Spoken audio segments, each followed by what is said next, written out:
प्रिय विद्यार्थियों, आज का टॉपिक है हमारा व्यवस्थापिका की शक्तियों का पराभव। इससे पूर्व हम लोगों ने व्यवस्थापिका का अर्थ, उसके कार्य व भूमिकाओं के बारे में पढ़ा था।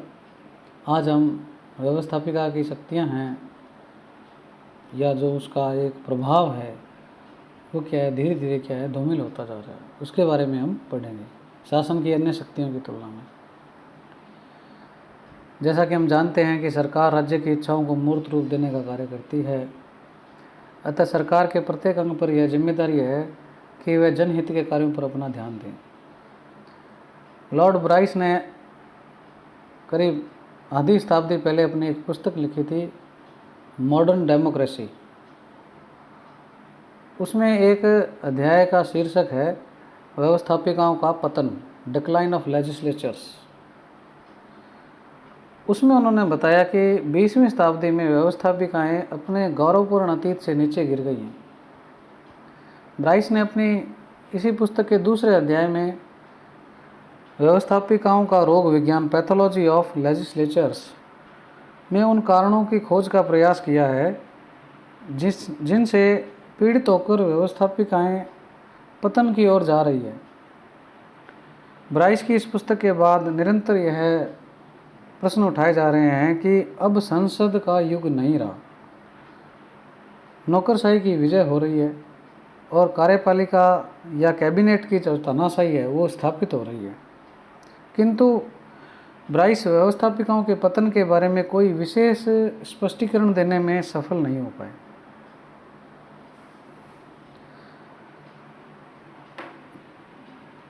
यदि व्यवस्थापिकाओं की शक्तियों, कार्यकुशलता, गरिमा और स्थिति के बारे में वर्तमान शताब्दी का एक सामान्य सर्वेक्षण किया जाए तो यह स्पष्ट होता है कि किसी व्यवस्थापिका की शक्तियों में विशेषकर कार्यपालिका की शक्तियों की तुलना में पर्याप्त अवनति हुई है।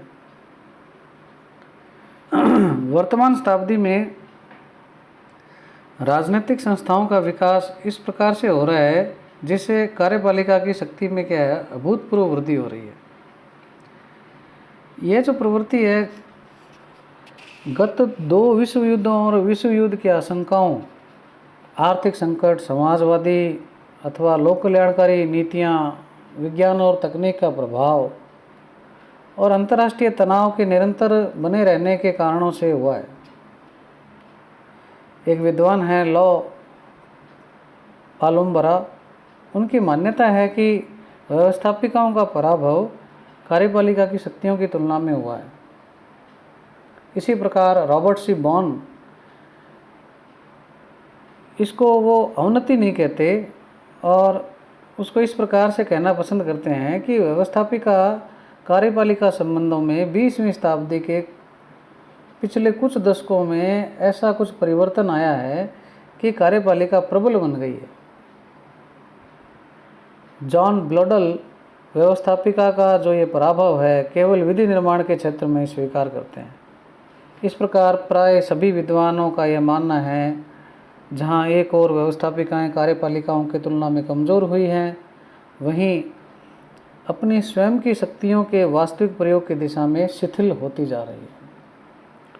तो हम जो व्यवस्थापिका है उसके प्रभावहीन होने या उसकी शक्तियों के पराभव को बिंदुओं के माध्यम से स्पष्ट करने का प्रयास करते हैं।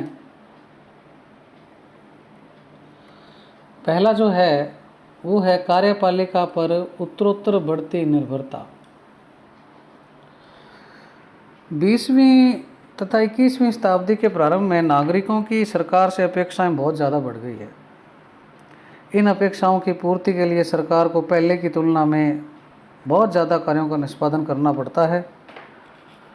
नागरिकों की इन बढ़ती हुई अपेक्षाओं विकास हेतु एक प्लान्ड इकोनॉमी, नियोजित अर्थव्यवस्था का मार्ग अपनाया गया और वित्तीय क्षेत्र में व्यवस्थापिका का एकाधिकार होने से व्यवस्थापिका के कार्यों में क्या बहुत ज़्यादा वृद्धि हो गई। और दूसरी ओर व्यवस्थापिका के जो अधिवेशनों के दिनों की संख्या जो है वो धीरे धीरे क्या कम होती जा रही है।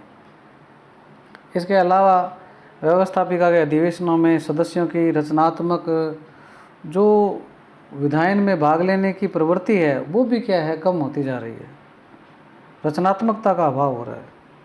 अनेक अवसरों पर पीठासीन अधिकारी सदन में कोरम की पूर्ति के लिए घंटी बजाने को बाध्य हो जाते हैं और तब भी कोरम पूरा नहीं होने के कारण सदन को क्या है, स्थगित करना पड़ता है। कोरम क्या है? कोरम एक कोई भी सदन है उसकी बैठक होने के लिए न्यूनतम जो संख्या होती है उसको कोरम कहते हैं। कोई भी हो सकता है, चाहे ग्राम सभा की बैठक है, संसद की है, विधानसभा की है, तो एक निश्चित संख्या चाहिए उस बैठक को करने के लिए, तो उसको कोरम कहते हैं। तो इस प्रकार से कोरम पूरा नहीं हो पाता और क्या है, सदन स्थगित हो जाता है। और इस प्रकार की जो ये कंडीशन है उसका रिजल्ट क्या होता है कि व्यवस्थापिका उत्तरोत्तर क्या है, कार्यपालिका पर फिर क्या है, डिपेंड हो जाती है। और इस स्थिति ने जहाँ व्यवस्थापिका के महत्व को कम किया है, वहीं क्या है, कार्यपालिका के महत्व को बढ़ा दिया है। तो ये एक मतलब जो है व्यवस्थापिका का प्रभावहीन होने का एक कारण है कि वो कार्यपालिका पर डिपेंड होती जा रही है। दूसरा जो है वो है सरकारी कार्यों की बढ़ती जटिलता, विशेषीकरण और तकनीकी प्रकृति।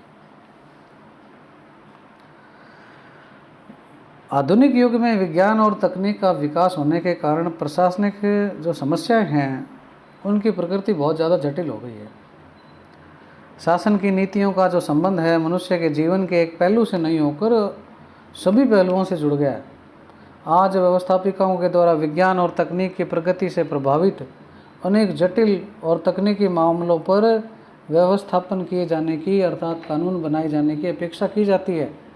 व्यवस्थापिका के सदस्य तकनीकी रूप से इतने योग्य और सक्षम नहीं होते कि वे जटिल और तकनीकी मामलों में विधि निर्माण में अपना योगदान दे सकें। परिणाम क्या होता है कि व्यवस्थापिका ऐसे मामलों में कानून बनाने के लिए प्रारंभिक जिम्मेदारी या तो मंत्रियों पर छोड़ देती है या मंत्रियों की अध्यक्षता में विशेषज्ञ अधिकारियों की कोई समिति बना देती है। ऐसी स्थिति में यह स्वाभाविक है कि व्यवस्थापिका की विधि निर्माण की शक्ति का क्षेत्र क्या हो जाएगा, सीमित हो जाएगा और कार्यपालिका और नौकरशाही की शक्तियों में वृद्धि हो जाएगी। तो इस प्रकार से क्या है, तो ये जो बढ़ती हुई जटिलता है इसने क्या ऑटोमेटिक क्या है, कार्यपालिका की और नौकरशाही की शक्तियों को बढ़ाया है। अगला जो कारण है वो है प्रत्यायोजित विधान की व्यवस्था, डेलीगेटेड लेजिस्लेशन। केसी वियर कहते हैं कि एक क्षेत्र में कार्यपालिका ने कार्य का एक बहुत बड़ा भाग अपने हाथ में ले लिया है और यह क्षेत्र है कानून या नियम बनाने का। जो मौलिक रूप से व्यवस्थापिका का कार्य था, विधायिका का कार्य था, उसको क्या है, इस प्रत्यायोजित विधान ने कार्यपालिका के हाथों में सौंप दिया है। प्रदत्त व्यवस्थापन की इस शक्ति के अंतर्गत व्यवस्थापिका क्या करती है, अपने कानून बनाने की जो मूल जिम्मेदारी है उसको कार्यपालिका पर छोड़ती जा रही है। व्यवस्थापन कार्य की पेचीदगियाँ, व्यवस्थापन कार्य का बढ़ता हुआ भार, संकटपूर्ण स्थितियों की आकस्मिकता और कार्यपालिका को नौकरशाही के रूप में जो विशेषज्ञता मिलती है, विशेषज्ञ मिल जाते हैं, ये सब ऐसे कारण हैं जिन्होंने क्या है, व्यवस्थापिका को विधि निर्माण की शक्ति कार्यपालिका पर छोड़ दिए जाने के लिए प्रेरित किया है। आजकल व्यवस्थापिकाएं प्रस्तावित कानून में मोटे मोटे प्रावधान स्पष्ट कर देती है, ढांचा बना देती है और उस कानून को लागू करने के लिए आवश्यक नियम, उपनियम बनाने की जो शक्ति है वो क्या है, कार्यपालिका पर छोड़ देती है। इस प्रकार से प्रदत्त व्यवस्थापन की जो ये प्रवृत्ति है इसने व्यवस्थापिका के जो कानून निर्माण के मौलिक काम को काफ़ी संकुचित कर दिया है, जिससे उसकी प्रतिष्ठा और महत्व में कमी आना स्वाभाविक है। अगला जो है प्रभावहीन होने का कारण वो है दलीय अनुशासन। एलन बॉल कहते हैं कि 20वीं शताब्दी में बड़े बड़े अनुशासित दलों के विकास तथा कार्यपालिका की शक्ति और उसके बढ़ते हुए क्षेत्रों के कारण व्यवस्थापिकाओं के पराभव या ह्रास की चर्चा एक साधारण सी बात हो गई है। सही अर्थों में व्यवस्थापिका की शक्तियों को कार्यपालिका ने राजनीतिक दलों के माध्यम से छीन लिया है। संसदीय प्रजातंत्रों में हम जानते हैं कि एक दल की व्यवस्थापिका और कार्यपालिका में प्रभुत्व होता है, किसी एक दल का प्रभुत्व होता है। जिस दल का व्यवस्थापिका में बहुमत है उस दल की कार्यपालिका होती है। भारत जैसे देश में करीब 25 साल तक गठबंधन की सरकारें रही, उसके पश्चात में सन 2013 से बहुमत की सरकार बनी है। तो ऐसा बहुमत होने की स्थिति में दलीय समर्थन के कारण कार्यपालिका व्यवस्थापिका से सब कुछ करा लेती है। ऐसे देशों में कार्यपालिका दलीय समर्थन के आधार पर व्यवस्थापिका की सारी शक्तियों का प्रयोग ही नहीं करती, बल्कि उसके नियंत्रणों से भी मुक्त हो जाती है।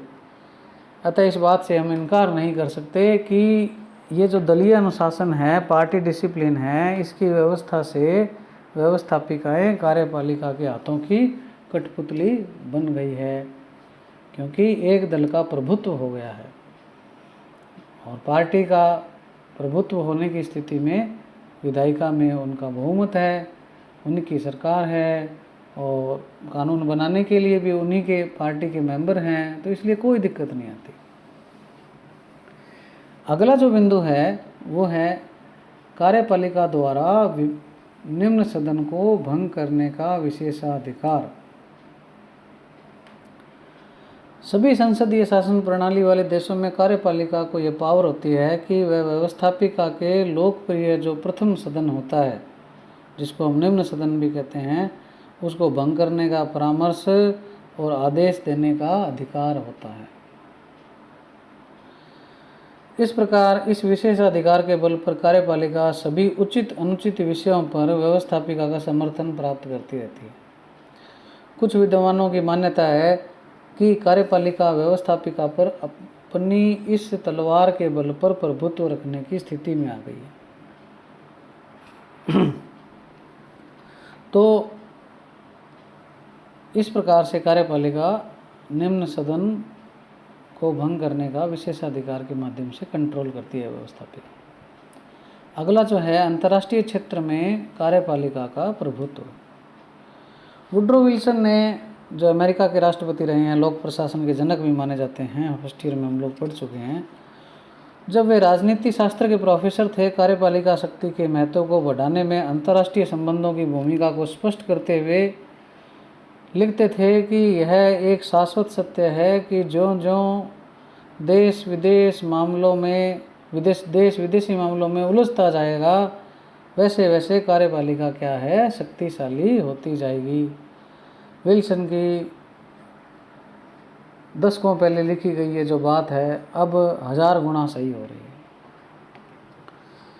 वास्तव में विदेशी संबंधों का संचालन ही एक ऐसा क्षेत्र है जिसमें व्यवस्थापिका यदाकदा ही अपनी भूमिका निभा पाती है। यह भूमिका भी जब कार्यपालिका द्वारा सब कुछ निश्चित हो जाए तो संधियों, समझौतों आदि का अनुमोदन करने तक ही सीमित रहती है। स्पष्ट है कि व्यवस्थापिका इस क्षेत्र में कार्यपालिका से बहुत ज़्यादा पिछड़ गई है। तो अंतर्राष्ट्रीय क्षेत्रों में भी क्या है, कार्यपालिका का प्रभुत्व हो गया है। अगला जो बिंदु है वो है सकारात्मक राज्य का उदय, the rise of positive state. 20वीं शताब्दी की सरकारें नकारात्मक भूमिकाओं के निष्पादन के स्थान पर सकारात्मक कार्य करने लग गई हैं। समाज का बहुमुखी विकास करना सरकार का दायित्व हो गया है। अब लोक कल्याणकारी सरकारें जनता को सब प्रकार की सुविधाएं उपलब्ध कराना अपना कर्तव्य समझती है। जनता के कष्टों को दूर करना, उनका तुरंत समाधान करना, उनको हर चीज़ समय पर उपलब्ध हो, यह तात्कालिक उत्तरदायित्व व्यवस्थापिका द्वारा नहीं बल्कि कार्यपालिका द्वारा किया जाता है। सकारात्मक राज्य में जनता हर समय कार्यपालिका की ओर देखती है। इस प्रकार ये जो अभाव अभियोग हैं उनका समाधान वो क्या है, उसी से चाहती है। तो सकारात्मक राज्य के उदय ने भी क्या है, कार्यपालिका के महत्व को बढ़ाया है और व्यवस्थापिका के महत्व को कम किया है।